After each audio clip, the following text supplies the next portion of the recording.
I'm Rachel McIver-Maury, pastor at Northfield United Methodist Church. Welcome to the show. Actually, it's not a show, it's a video, but it's a video about genealogy. We have had questions from folks who are doing the project on reading the Bible in a year about why do we have all these genealogies to go through, and for the love of all that is holy, why do I have to read them? So, rather than answer the question myself, I brought in a friend of the show, Chris Hoffman, who is, in addition to being second place winner at our annual chili cook-off this year, sporting the gear, he is also a Hebrew Bible scholar. So why would I bring my 2-cent answer when I have somebody who can bring a $20 answer?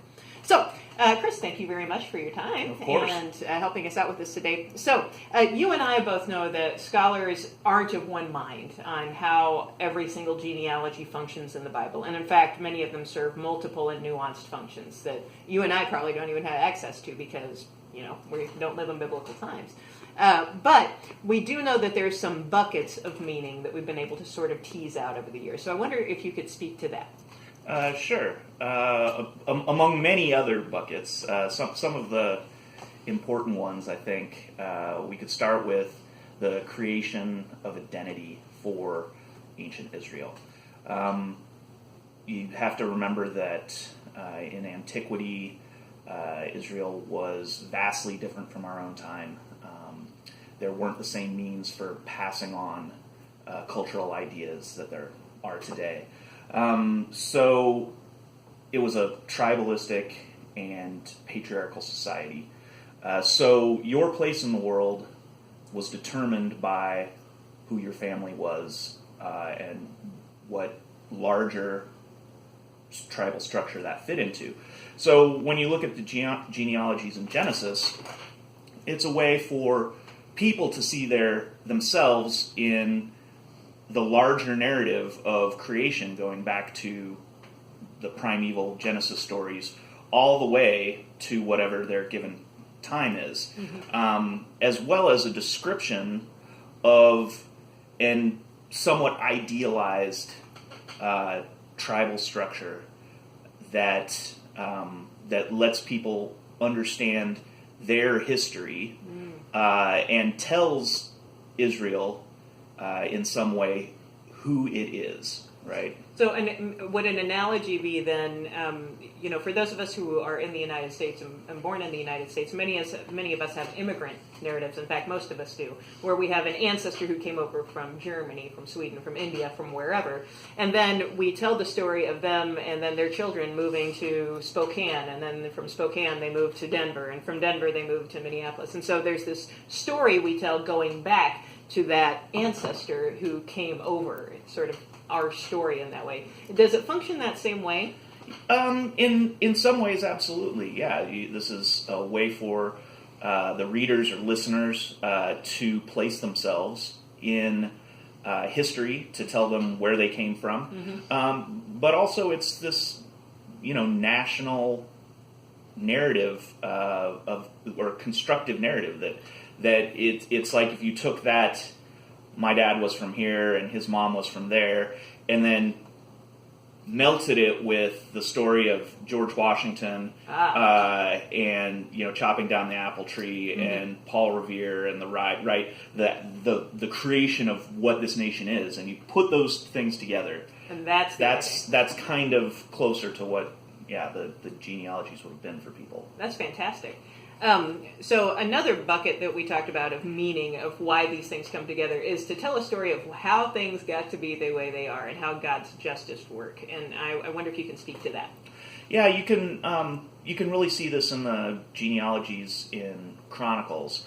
The chronicler is interpreting texts that were for him already authoritative, Samuel and Kings, and he wants to make sure that his readers understand those the right way. And in the genealogies, he's linking everything from the time he's writing about, again, all the way back to creation. And one of the overriding themes in Chronicles is retributive justice. He wants his readers to understand that if you do something wrong, God will smite you now. Lots of smiting in Chronicles. Right? And vice versa. If you're righteous, you'll be raised up. So when you read these lists of kings, and this is a little more analytic than the genealogies, but they're directly related.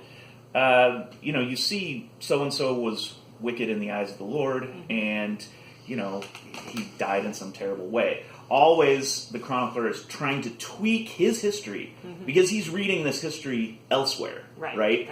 And he's tweaking it to show that really God punished these people. The wicked didn't get away with being wicked, and the righteous were raised up, right? Got it. So this is also a way of describing the Lord's relationship with humanity and with Israel. So not just with themselves and creating an identity, but also a divine human sort of relationship. Absolutely. Okay.